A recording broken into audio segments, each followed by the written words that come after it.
బుజ్జి చెప్పావా? నేను పైసల పని మీద ఊరికి పోతున్నా.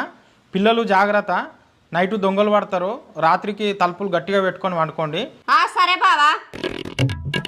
తర్వాత రోజు అయ్యో అయ్యో ఎద్ద పని అయిపోయి, అయ్యో అయ్యో ఎద్ద పని అయిపోయి, అయ్యో అయ్యో అయ్యో అయ్యో అయ్యో. ఏమైంది బుజ్జి? ఏమైంది? ఎందుకు ఏడుస్తున్నావు? ఏమైంది? బావా ఈరోజు నేను అన్నం తినిగా నేను ఉండిగా చచ్చిపోతేగా.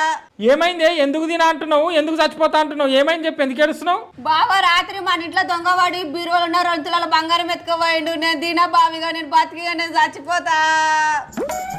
ఏమైంది బుజ్జక్క? ఎందుకు ఏడుస్తున్నావు? నేను కష్టపడి రూపాయి వెనకేసుకొని 2 తులాల బంగారం కొనుక్కున్నా. రాత్రి మా ఇంట్లో దొంగవాడి ఆ 2 తులాల బంగారం ఎత్తుకుపోయిండు. అవునా? అదే దొంగ మీ పక్కింటి రాని బంగారం కూడా ఎత్తుకుపోయిందంట. అవునా?